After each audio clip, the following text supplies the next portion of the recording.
이제 오늘부터 진도를 나갑니다. 드디어. 일단 복습을 먼저 해야 되고요. 우리가 지금 뭐 배웠는지 먼저 말씀을 드릴게요. 그 기억나죠? 복차하는 거. 처음에 회계 정의. 기억나요? 회계 정의. 이렇게 가가지고 이렇게 퍼지는 거. 그러니까 이해 관계자들한테 유용한 정보 주기. 그게 회계. 그 다음에 두 번째 배웠던 게 그 재무제표를 만들어야 정보를 주잖아요. 그 재무제표가 뭔지. 두 번째 재무제표. 재무제표 이름 기억나시나요? 재무상대표, 손익계산서. 이렇게 계속 자극을 해야 돼요. 그 중에 손익계산서의 수익이랑 비용이 있었죠. 그게 발생주의. 발생주의. 수입과 지출은 현금주의. 맞죠? 그래서 여기에 손익계산서 수익과 비용에 발생주의가 같이 나왔어요. 이렇게 하지 않았나요? 그 다음에 그 자리 있었죠. 자리. 왼쪽에 4개, 오른쪽에 4개. 차변, 대변, 자산의 증가는 차변. 기억나요? 이제 월요일마다 쪽지 시험을 보려고요. 좋죠. 좋은 생각이죠. 그래야 공부하실 것 같은데. 그러니까 원래 좀 자극을 받아야 돼요. 그러니까 사람들이 공부를 왜 못하는지 아세요? 그 소크라테스가 한 말 중에 그거 아세요? 뭔 말 유명하죠? 너 자신을 알라. 이제 그게 무슨 뜻인지 한번 생각해볼게요. 이게 진짜 중요한 말이거든요. 이게 되게 솔직히 좀 추상적인 말 아닙니까? 너가 뭔데? 근데 여기서 뭘 알라고 하는 거냐면 여기서 중요한 건 무지입니다. 그러니까 네가 모른다는 사실을 알라고. 그러니까 그런 말도 있잖아요. 그 하루 강아지가 범 무서운 줄 모른다. 태어난 지 하루 된 강아지가 호랑이 실제로 무서워한대요. 본능적으로. 근데 애기 생각해봐요. 애기. 근데 애기가 뭐 조폭을 무서워하겠어요? 안 무섭잖아. 왜? 아는 게 없으니까. 그러니까 너가 지금 무지한 상태인 걸 알아라. 근데 소크라테스가 자기는 자기가 무지한 걸 안돼. 그래서 니들보단 낫대 라고 했어요. 그러니까 나는 적어도 내가 모른다는 건 알거든. 그러니까 겸손하고 알고 싶어 하거든. 근데 너는 네가 모른다는 사실을 모르니까 그따위로 사는구나. 약간 이런 그 돌려가기예요. 되게 중요한 말이죠. 요새 이런 거 되게 중요한데 이거 메타인지 이런 거 강조 많이 하잖아요. 그 공부 잘하는 애들이 공부 어떻게 하냐면은 그 공부 못하는 애들은 자기가 아는 것만 공부해요. 왜? 기분 좋으니까. 아싸 나 오늘 좀 공부했다 기분 좋다 이러잖아요. 근데 공부 잘하는 애들은 자기가 쪽지 시험을 자기가 보고 나 이거 기억 안 나네? 이거 공부해야겠다. 오늘은 이거다. 계속 스트레스를 지가 받아요. 그럼 이제 내일 되면 오늘 몰랐던 게 내일은 아는 거지. 이게 공부 잘하는 사람 패턴이거든요. 그러니까 자기가 뭘 알고 모르는지를 알아야 돼. 근데 여러분이 셀프로 쪽지 시험 보면서 수치풀 하고 그러지 않을 거잖아요. 제가 도와드리겠다는 거지. 살짝 긴장을 해야 제가 때리겠습니까? 도장 이런 거 찍어줄게요. 탈락자 이런 거 집에 갈 때 보게 손 보면서. 그리고 저번 시간에 중요했던 건 이런 거였고 이제 진도를 나갈 겁니다. 이번에도 이제 목차로 갈 건데 순서는 자산, 부채, 자본, 수익, 비용. 그 그림 떠올리시고요. 자산, 부채, 자본, 수익, 비용. 이 순서대로 배우거든요. 그러니까 자산을 먼저 배우는 거죠. 자산. 이 자산은 재무제표, 재무상대표 안에 있는 겁니다. 그러니까 목차를 계속 그려나가야 돼요. 그러니까 뭘 하는지 알아야 될 거 아니에요. 그러니까 다 그려드리고 싶은데 자리가 없으니까 여기서 재무상대표에서 파생된 자산을 배운다. 그러니까 이 재무제표 2개 있었잖아요. 재무상대표, 손익계산서. 네, 이 2개가 있는데 원래 더 있지만 여기서 자산, 부채, 자본을 배우고 그 다음에 여기서 수익과 비용을 배운다. 대충 요 정도는 머릿속에 잡혀야 된다는 거죠. 내가 뭐 하는지 모르면 안 되잖아요. 항상 내가 행동을 할 때. 자산 합니다. 이제 여기 자산 내 거죠. 내 거. 한번 해볼게요. 자산. 이제 자산으로 넘어가는 거죠. 자산을 또 분류를 할 거예요. 계속 목차가 나오거든요. 일단 자산은 유동자산과 비유동자산으로 나눕니다. 체계화가 돼야 돼요.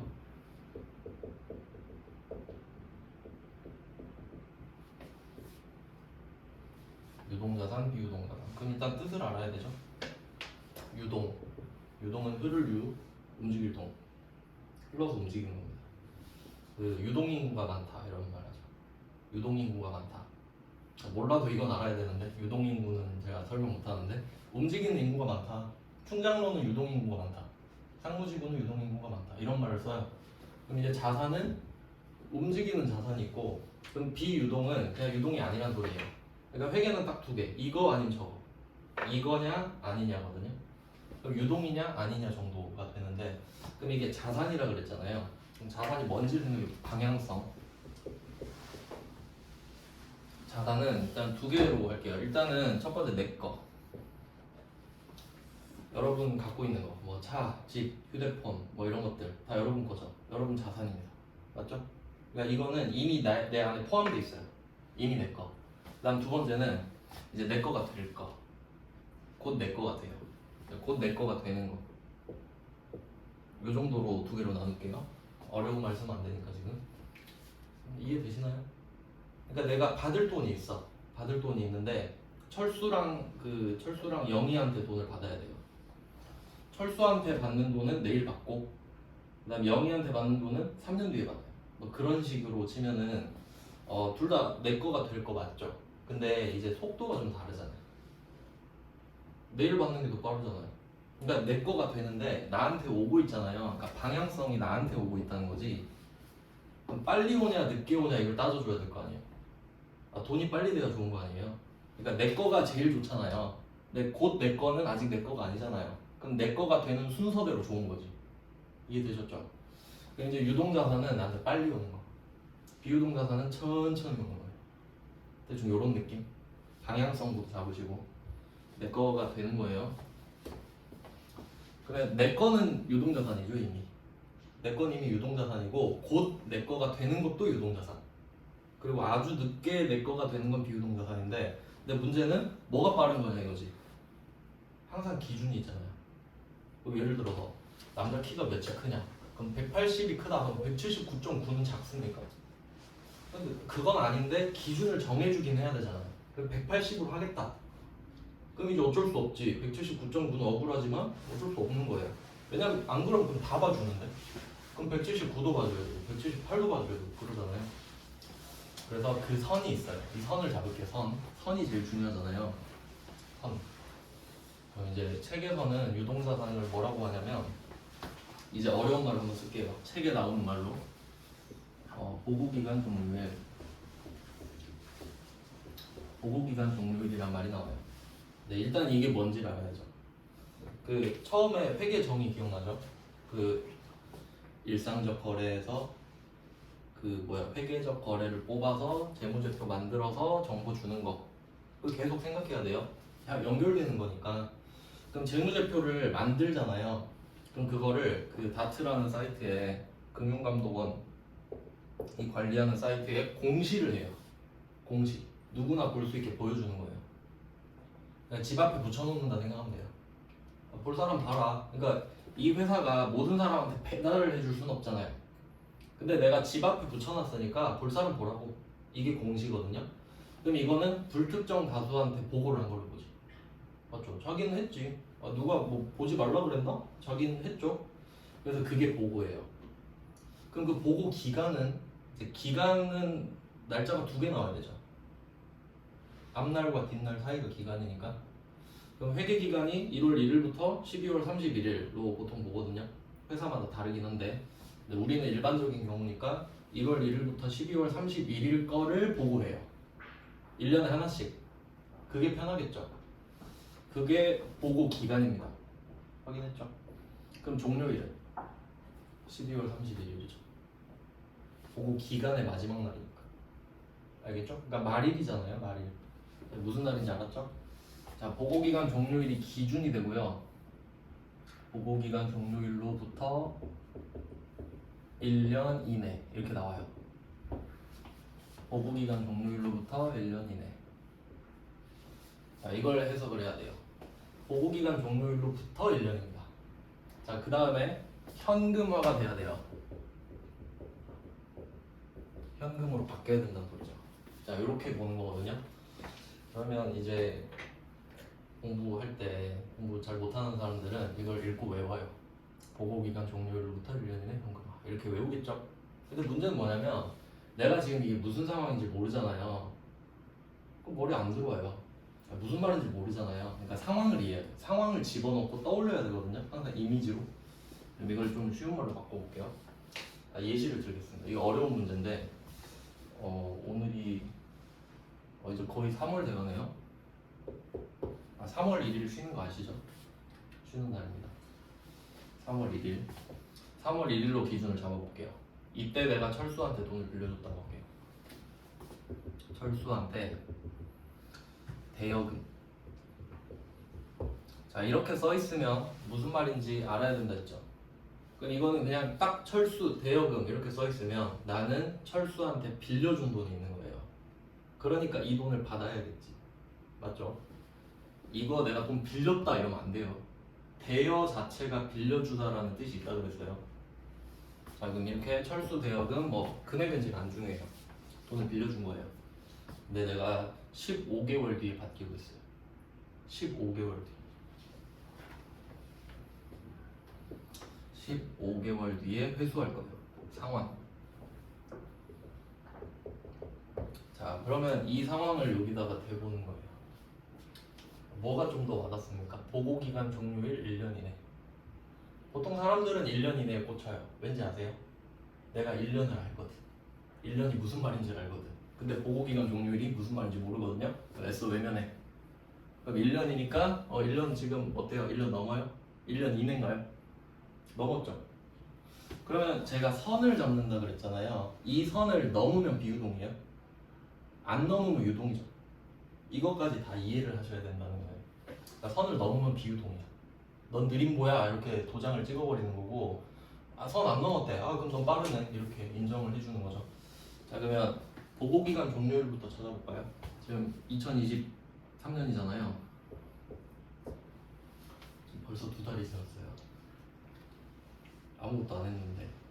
저는 올해 목표가 일기 쓰기였거든요. 일기 하루에 한 번씩. 지금 50번 이상 썼습니다. 그래서 전 한다면 하거든요. 근데 계획을 잘 안 세워서 그렇지. 그럼 이때 2023년 3월 1일에 철수한테 돈을 빌려줬는데 15개월 뒤에 회수하잖아요. 그러면 언제 받는지 한번 찾아볼까요? 회수 일자를. 회수 일자가 일단 2024년도겠죠. 1년은 넘어가니까. 그럼 3월 1일이 딱 1년째잖아요. 정확히는 2월 28일일 텐데. 그 다음에 4월 1일, 5월 1일, 6월 1일 이 정도로 되겠죠. 6월 1일. 자, 확인했죠? 6월 1일에 우리 돈 받아요. 자, 근데 기준이 언제죠? 보고기간 종료일이죠. 보고기간 종료일이 언제일까요? 2023년 12월 31일이죠. 맞죠? 배웠잖아요. 이게 보고기간 종료일이라고. 자, 그럼 이게 보고기간 종료일이에요. 이때부터 1년 이내인가요? 1년 이내예요? 맞죠? 1년 이내 맞잖아. 이런 것도 알려줘야 돼? 달력 세는 거? 자, 이거 1년 안 넘죠? 그럼 이거 유동자산이에요? 비유동자산이에요? 유동자산이지. 이거 물어보면 많이 틀리겠죠? 왜? 15개월에 꽂혀가지고 와, 이거 1년 이내 아니네. 근데 잘못 짚었죠, 기준 자체를. 그러니까 이런 거 보통 다 틀리거든요. 근데 실제로 이런 걸 아는 사람을 원하는 거예요. 근데 시험에서 이것도 틀리고 합격은 한 거야. 무슨 의미가 있냐 이거죠. 해결을 모르는데 자격증만 있고 막 그런 상황이니까. 그래서 이 상황을 이해해야 됩니다. 그럼 이제 뭔 뜻인지 알겠죠? 그러니까 제가 딱 한마디로 요약하거든요. 자, 보고기간 종료일로부터 1년 이내. 이거 그냥 한마디로 바꿀게요. 내년까지. 한번 생각을 해봐요. 맞는 말인가? 자, 보고기간 종료일은 무조건 12월 31일. 올해 마지막 날. 그때부터 1년이네. 그럼 내년 12월 31일이죠. 절대 내후년 안 되죠. 그럼 내년까지로 해도 되죠. 근데 제가 그랬잖아요. 어려운 말 쓴다고 무조건. 왜냐면 여러분 포기해야 되니까. 근데 제가 쉽게 바꿔주죠. 그럼 결론 내년까지 현금화가 되면 뭐라고? 유동자산. 그러니까 이 과정을 계속 거쳐야 되는 거예요. 그러니까 이 말을 쉽게 바꿔 일단. 쉽게 바꿔야 내가 납득을 할 거 아니에요. 그래서 제가 그랬죠. 1년만 아니까 1년에 꽂힌다고. 근데 이걸 일단은 이해를 했잖아요. 한번. 이해하면 일단 외우면 돼요 이제. 내가 이해를 했다는 사실을 알고 있기 때문에 이제 외우는데 거부감이 없다고요. 나 이거 이해한 적 있어 하고. 그리고 또 외워놓으면 나중에 다시 이해가 돼요. 그런 식으로 계속 반복되는데 그럼 내년까지 현금화가 되면 끝나는 거야. 그럼 이제 문제 푸는 거 알려드릴게요. 자, 문제 나온 거예요. 2023년 3월 1일 철수한테 돈을 빌려줬다. 우리가 돈은 15개월 뒤에 받기로 했다. 자, 이건 유동자산인가 비유동자산인가 이렇게 냈다고 할게요. 그럼 사고가 어떻게 가야 되냐고. 일단 3월 1일에 15개월 더 해야 되죠. 언제 받는지 알아야 되니까. 그게 24년 6월 1일이죠. 자, 근데 이게 내년인가요? 맞지? 그럼 유동 끝. 이렇게 푸는 겁니다. 그러니까 월이 중요한가요? 안 중요하죠. 연도가 중요하잖아. 저게 25면 비유동이네. 끝이죠. 그러니까 일단은 체계화를 시켜야 될 거 아니에요. 그러니까 문제도 풀어야 되니까. 백날 매 상황마다 이해할 수는 없잖아요. 그러니까 일단은 내년까지인지 아닌지만 하고 답을 일단 주고 그 뒤에 생각을 하든가. 맞죠? 이게 공부예요. 이해하고. 그러면 내년까지가 유동이구나. 그럼 선을 알았죠. 선이 어딘지 확실히 알았죠 지금? 이걸 이해했잖아요. 그럼 저는 여기서 더 가요. 왜 보고기간 종료일이지? 난 이것까지 가. 그냥 뿌리를 파버리는 거죠. 우리 아빠가 맨날 하는 말이 있는데 저랑 제 동생이 스타일이 좀 비슷한데 아빠가 하는 말 끌텅을 파버린다고. 그 나무 밑동 있죠? 그걸 파버린다고 그냥. 하나 하면은 그냥 죽을 때까지 판다 이거예요. 이것도 그렇게 할 거예요. 그럼 왜 보고기간 종료일인지 생각해 볼게요. 상식적으로 생각하면 돼요. 여러분이 돈을 빌려주는 거 있잖아요. 돈을 빌려줄 수 있죠. 그러면 이제 메모도 이거 되게 중요하죠. 메모가 왜 중요하냐면 여러분이 막 생각을 많이 하고 살잖아요. 근데 컴퓨터처럼 에너지를 많이 쓴단 말이에요. 근데 내가 중요한 걸 이 종이로 옮겨 놓잖아요. 그럼 그거에 대한 생각을 안 해요. 에너지를 아끼는 거야. 그럼 메모 다 해놓잖아요. 그럼 나는 하고 싶은 건 할 수 있어요. 근데 뭐 안 하지 그래도. 하여튼 메모를 해놓잖아요. 3월 1일에. 자, 그리고 계속 기억해요. 나 3월 1일에 철수한테 돈 빌려줬다. 이러고 맨날 살아. 3월 1일 철수. 아침에 눈 뜨고 철수 3월 1일. 피곤하죠. 왜 그렇게 살아요? 그럴 이유가 없잖아요. 그러기 싫어서 적어놓는 거죠. 이 메모가 기장이에요. 장부에 적어놨잖아요. 그럼 난 이걸 까먹고 살아도 되죠. 자, 그리고 이거를 의식을 안 한다 그랬잖아요. 근데 딱 하루 의식하는 날이 있어요. 언제일까요? 보고기간 종료일이죠. 그러니까 이거는 뭔 느낌이냐면 이건 출석 체크라고 보시면 돼요. 출석 체크. 12월 31일에 출석 체크를 해요. 그 무슨 말이냐면 12월 31일만 제가 출석 체크를 한다 할게요. 그 전에 종강 오긴 하는데 그러면 그 날만 오면은 온 게 되는 거예요. 맞죠?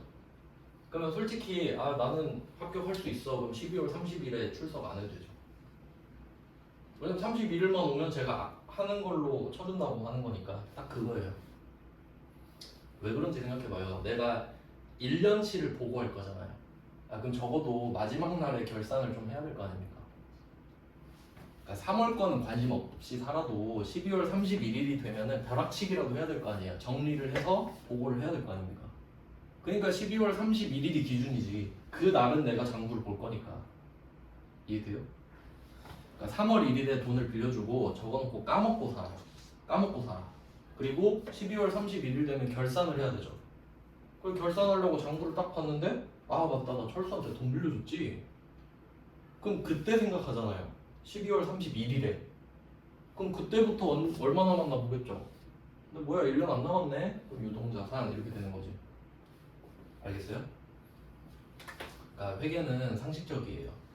그러니까 솔직히 생각을 해보세요. 회계를 만든 이유가 체계적으로 표시하려고 그런 거지 우리를 고생시키려고 만들었을까요? 전혀 우리 관심도 없을걸? 우리가 공부를 하든 말든 관심이 없다고 지들끼리 막 효율적으로 하고 싶어서 만든 거잖아요. 그러니까 현실을 반영한다 이거지. 3월 1일에 빌려줘 놓고 그날을 의식하는 사람이 어딨냐 이거야. 12월 31일 날만 보는 거지. 그러니까 기준이 이렇게 돼요. 알겠죠? 자, 그럼 이제 유동, 비유동 이거 헷갈리면 바보입니다 이제. 이 정도 해줬으면은. 그래서 우리는 내년까지 현금화가 되는 애들을 배우는 거죠. 그럼 이제 유동자산은 리스트가 딱 리스트업을 해볼게요. 첫 번째, 일단 현금. 일단 현금은 끝판왕이죠. 유동자산 대빵이죠, 대빵. 그 다음에 내일 현금이 되는 거. 그 다음 이틀 뒤에 현금이 되는 거. 그 다음에 쭉쭉쭉 가서 365일 뒤에 현금이 되는 것까지 있겠네. 근데 이거 범위를 좀 잘 생각해야 되는데 좀 극단적인 예시를 하나 들어볼게요. 2023년 1월 1일에 돈을 빌려줬어요. 철수한테. 그러면 최대 몇 개월까지가 유동자산이 될까를 생각해보면 내년까지잖아요.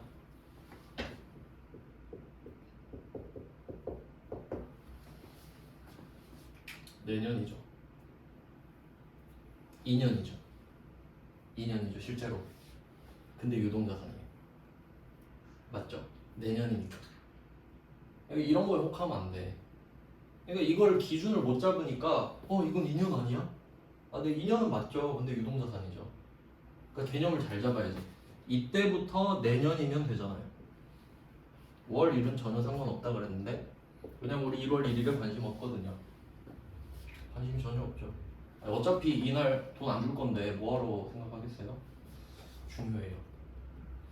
그러니까 유동자산의 맥시멈은 24개월이에요. 최대로 끌었으면 돼요. 최대로. 맞죠? 근데 그렇게 하는 사람 잘 없겠죠. 그러면 이제 이런 문제를 보면은 여러분이 능동적으로 공부하는 법을 알려드릴게요. 방법이 진짜 중요하거든요. 이거 나오잖아요.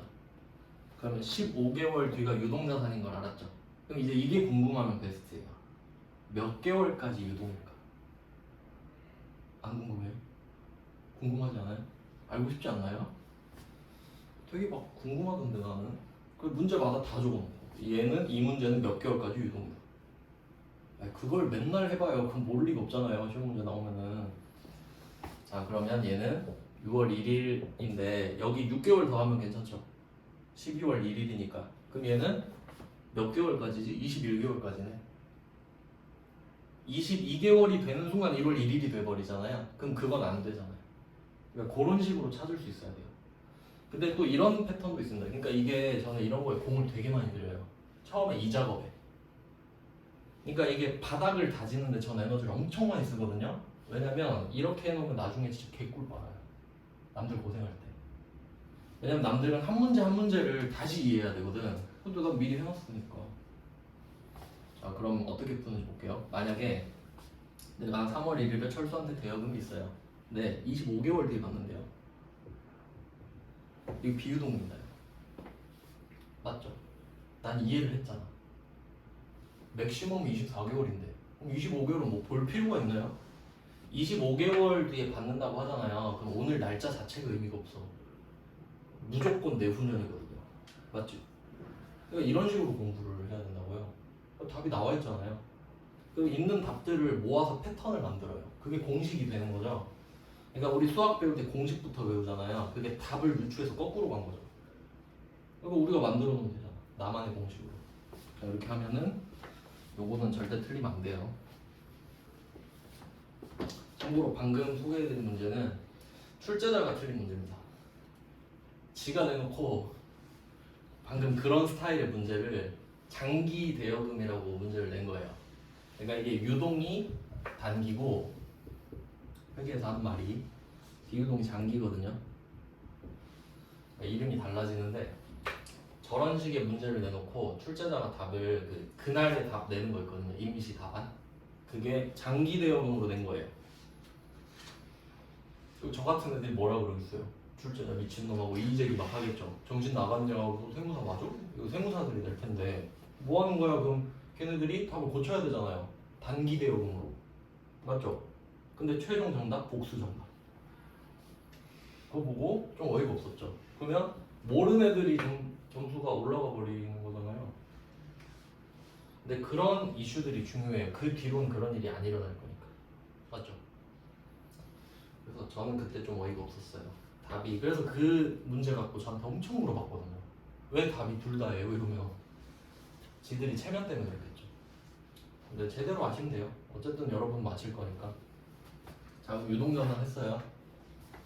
유동자산을 하고 저는 좀 이런 식으로 공부하는 걸 좋아해요. 그러면 기억이 남겠죠. 어찌 됐든 간에 시험 합격 못해도 유동하면 아 내년까지를 했던 것 같은데 이런 게 필요하다는 거예요. 기억이 남아야 배운 의미가 있다 했죠. 그럼 이제 리스트업을 했었잖아요. 제일 먼저 배우는 게 뭔지 생각해볼게요. 뭐부터 배우지? 현금화 되는 순서부터 배우는데 그럼 1등은 현금이죠. 그러니까 이런 식으로 생각을 해가면서 자리를 딱 잡아가야 된다는 거예요. 현금화가 되는 순서대로 유동자산이 되는데 그럼 당연히 현금을 먼저 배우겠구나. 얘는 이미 현금이 돼 있으니까요. 그리고 내일 현금 되는 거, 난 모레 현금 되는 거 이런 식으로 느낌은 아셔야지. 이름은 몰라도. 그래서 우리는 현금을 먼저 배울 겁니다. 네, 이제 할게요. 1페이지.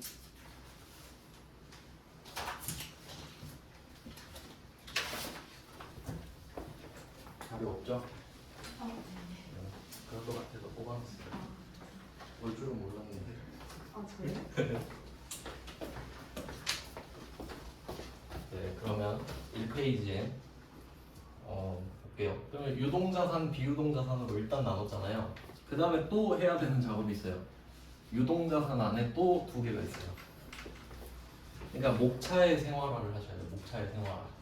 모든 걸 목차화 하셔야 돼요. 자, 유동자산에는 경조자산 그리고 재고자산 이렇게 두 개가 있어요. 일단은 유동자산은 두 개. 근데 계속 새끼 치는 거예요. 비유동은 4개니까 일단 안 할게요. 정신건강이 중요하니까. 그러면 일단 내 거랑 1년 안에 내년까지 내 거가 되는 애들이 이렇게 두 개가 있구나. 확인했죠? 이름. 자, 이제 하나씩 볼게요. 뜻을 다 알려드릴 거예요. 저는 확실히 한자 잘하면 유리합니다. 한자를 잘하면. 그럼 재고자산부터 볼게요. 재고 존재한다. 창고에 존재하는 거예요. 여러분도 써본 적 있죠? 이 옷 사이즈 있어요? 이 옷 재고 있나요? 뭐 이렇게 물어볼 수 있잖아요. 창고에 있냐고. 내가 사고 싶은데 있냐고. 그럼 이 재고 자산은 그 판매자는 왜 갖고 있나 생각을 해봐요. 팔려고. 팔려고 쌓아놨겠죠? 자기 입으려고 한 건 아니겠잖아요? 그럼 이 재고 자산은 목적이 있는 거예요. 판매예요. 맞죠? 목적이 있는 겁니다. 목적. 그러니까 이게 회계에서 좀 중요한 걸 알려드리고 시작을 할 건데 아마 이렇게 알려주는 사람은 없을 거예요. 회계가 영어로 혹시 뭔지 아시나요? 어카운팅입니다. 어카운팅. 몰라도 돼요. 이제 알면 되니까. 여기서 중요한 게 뭐냐면 어카운트예요.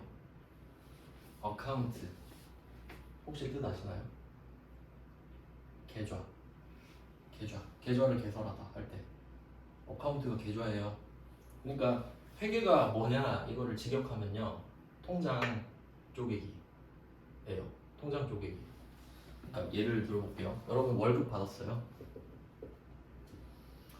작고 귀여운 월급을 받았다고 할게요. 소중한 월급. 자, 근데 이거를 나누고 싶은 거야. 자, 생활비,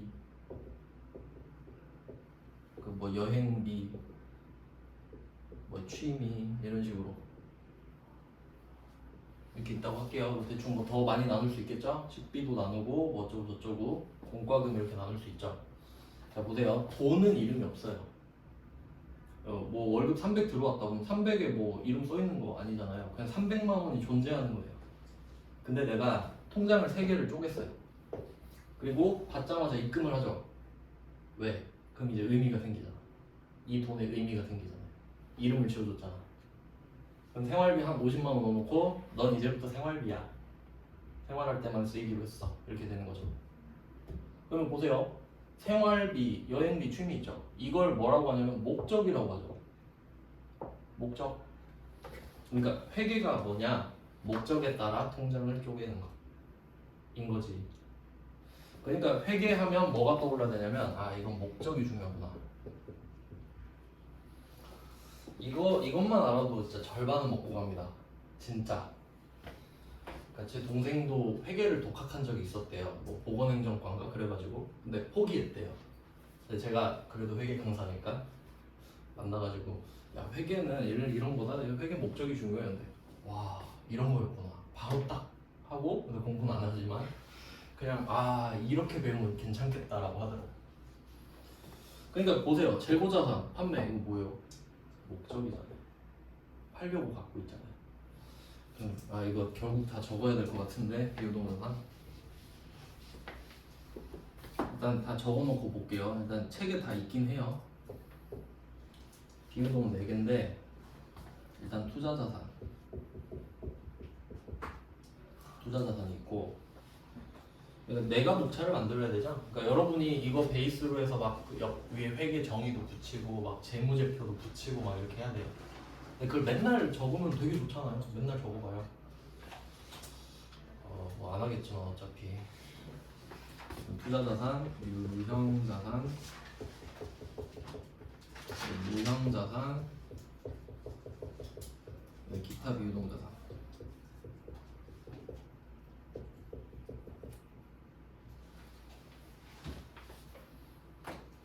이렇게 총 6개예요. 자산은. 그럼 결국엔 여러분이 이거를 외우셔야 되거든요. 근데 저도 이거 처음 봤을 때 근데 저는 여기 안에 나오는 용어들 외우라고는 안 해요. 그러니까 어차피 이해를 해야 되거든요. 그러니까 이거를 그냥 외워가지고 다 쓰는 거 의미 없어요. 내가 생각을 해가지고 아 유동 비유동 내년까지 딱 이렇게 떠듬떠듬 쓰는 게 훨씬 중요해요. 어차피 빨라지거든요. 그럼 이걸 왜 썼냐면 유형자산 때문에 지금 썼거든요. 유형자산 뜻 생각해보세요. 형체가 있는 자산이죠. 맞죠? 그럼 혹시 재고자산은 형체가 없나요? 있지. 현금도 형체가 있는데요. 그럼 이건 뭔가 의미가 있겠죠? 다 유형자산인데 그럼 얘는 의미를 어떻게 부여했냐면 사용으로 의미 부여를 하는 거예요. 그러니까 형체가 다 있긴 한데 사용 목적으로 형체가 있는 것만 유형자산이라고 하겠다 라고 정한 겁니다. 그냥 이거 초록불이에요. 초록불. 그러니까 이런 데서 재고자산도 형체 있는데요. 그러면 이제 좀 사회 부적응자가 되는 거고 그냥 그런갑다 하면 되죠. 그냥 그럼 무형자산은 형체가 없겠죠. 얘도 사용이에요. 그러니까 둘이 짝꿍이죠. 이름이 유형 무형 해가지고 너도 사용 목적이야? 근데 나 형체가 있어. 넌 없네? 뭐 이런 느낌. 그 다음에 투자자산은요. 목적이 뭘까요? 투자겠죠. 이름도 써있네요. 여기.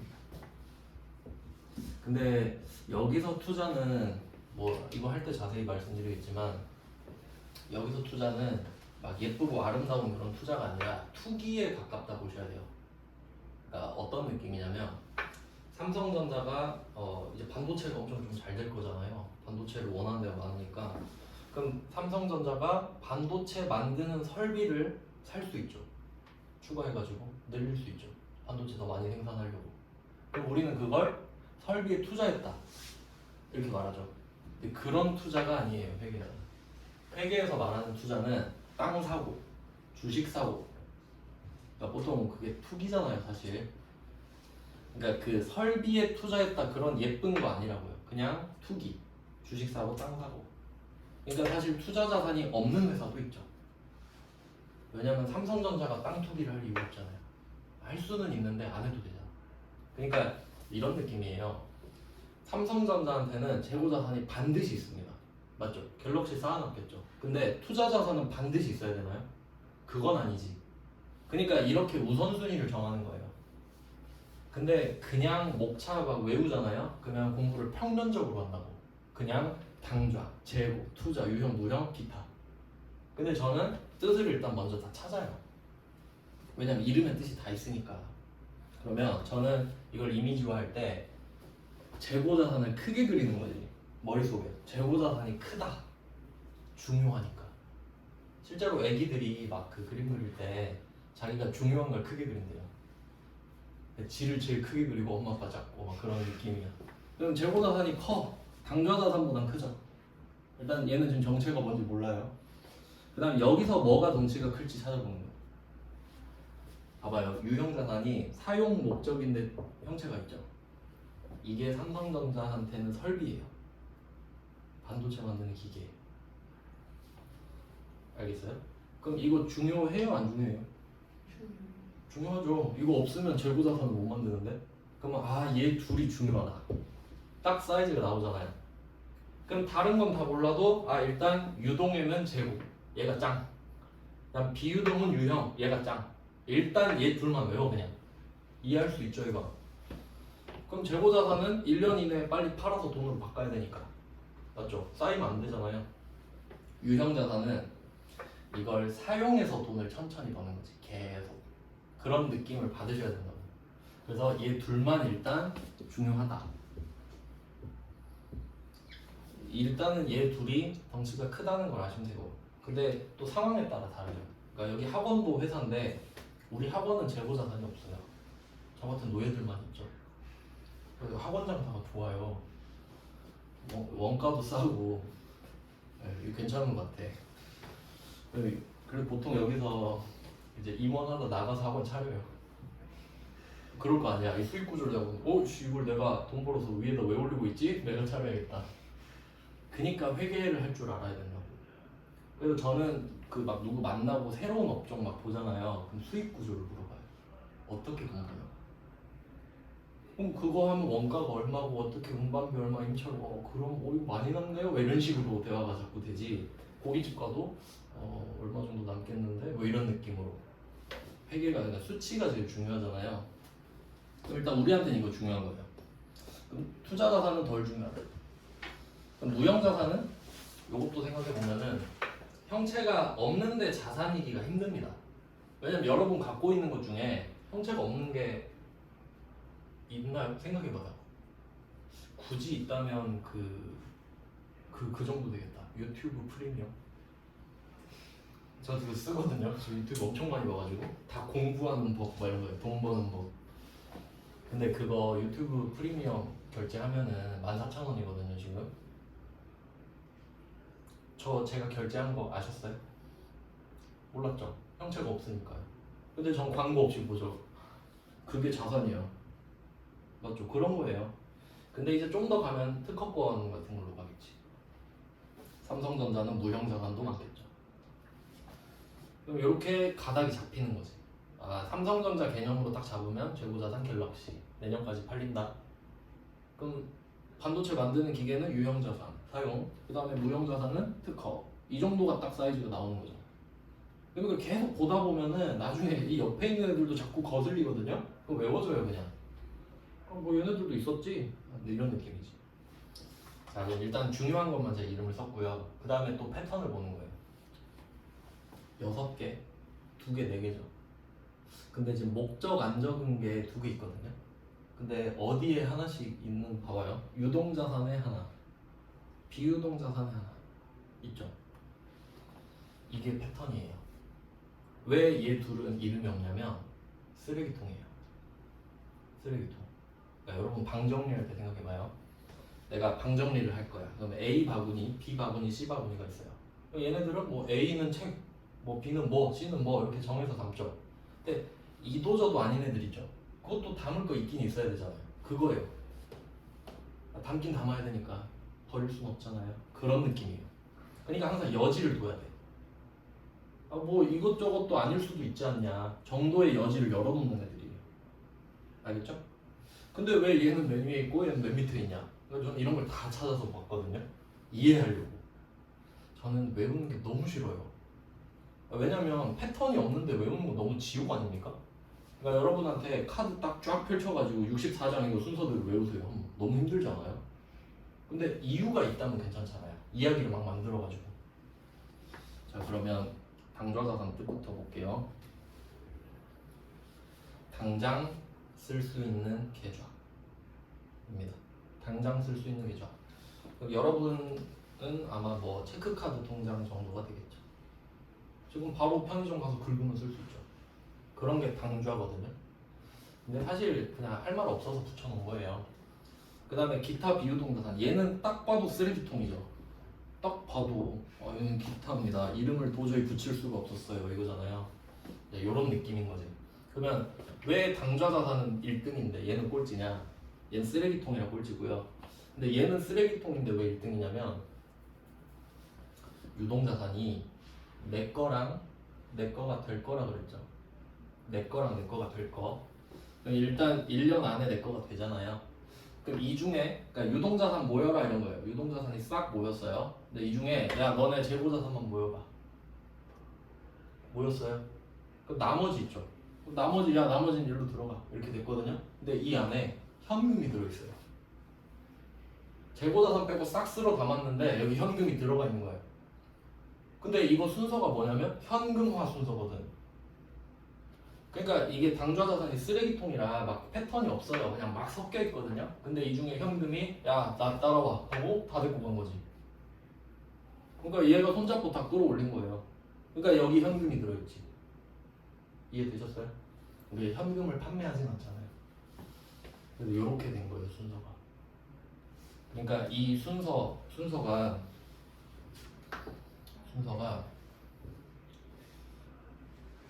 이게 유동성이 큰 것부터 배열한다고 해서 유동성 배열법이라고 하는데 유동성 배열법. 그러니까 이게 유동성이 크다는 말을 해요. 유동성이 크다. 근데 뭐 일상생활에서 이런 말 들어봤어요? 유동성이 크네. 이건 유동성이 좀 작군. 이러지 않죠. 그러니까 이걸 내 말로 바꿔야 되잖아요. 근데 실제로 여러분 경제 뉴스 같은 거 들어보면요, 그 회사가 그런 경우도 있어요. 흑자도산이라고 이익을 보는데 망하는 거예요. 근데 이해가 안 가죠. 근데 우리 발생주의란 것만 알아도 이해할 수 있어요. 발생주의, 물건을 갖다 준 거예요. 근데 돈을 안 줬겠지. 근데 수익이 잡히죠. 왜 물건을 갖다 준 사건이 발생했으니까 난 수익을 인식하잖아요. 그럼 남들한테는 저 돈 벌었어요 이러겠죠. 근데 거는 저 망했어요. 아니 돈 벌었다며 돈을 못 받았어요. 그건 수익이지 자산이 아니에요. 이래버리는 거예요. 이해되세요? 그래서 그런 상황을 유동성 위기라 그래요. 유동성 위기. 돈이 없다 이거지. 그러니까 유동성이 곧 돈이니까. 맞죠? 그래서 이거를 좀 쉬운 말로 바꾸면은 유동성이 크다는 환금성이 좋다 정도로 해석하시면 돼요. 환금성도 아마 처음 들어봤을 수도 있는데 현금으로 교환하는 성격이죠.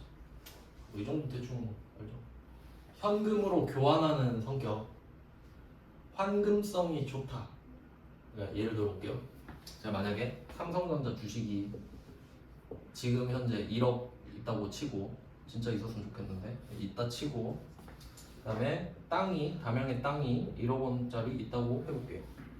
둘 다 있다고 할게요. 근데 급전이 필요해요. 지금 당장 돈이 필요해요. 급전이 필요해요. 그럼 뭘 팔 때 빨리 팔릴까요? 삼성전자 주식이죠. 그러니까 얘는 가격 애누리 할 필요도 없이 지금 시가대로 팔면 바로 팔리잖아요. 살 사람 줄 섰는데 얘는 팔면 팔리죠 그냥. 근데 땅은 이거 누가 언제 살지 어떻게 알아요? 그렇죠. 땅 내놓으면 엄청 오래 걸리죠. 그러니까 뭐 엄청 싸게 팔아도 필요가 없으면 안 살 거 아니야. 맞죠? 그러니까 이게 환금성이 좋은 거지. 환금성이 좋은 거.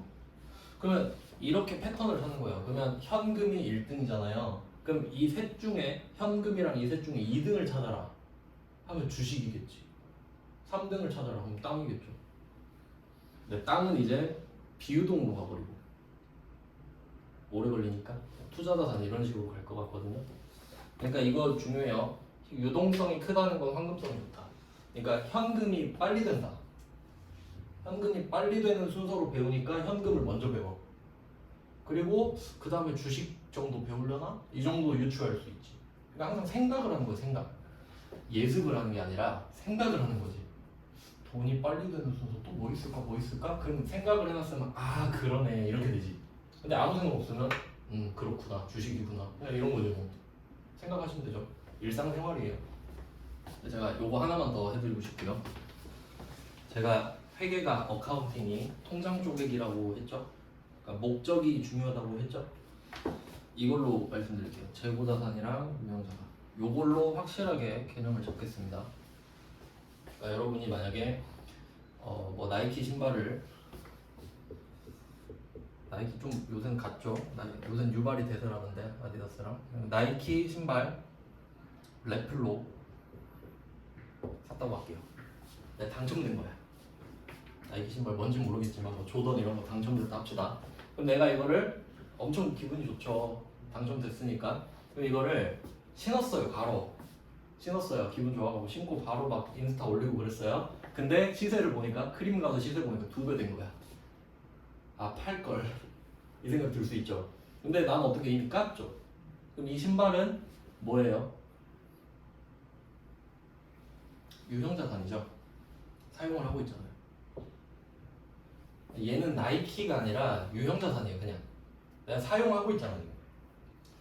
근데 지금 시세가 지금 떡상한 걸 보고 아 이거 팔 걸 그랬네. 한 번 더 도전합니다. 근데 또 된 거야. 또 됐어요. 그럼 이제 뭔 생각해요? 좀 팔아야겠다 이거.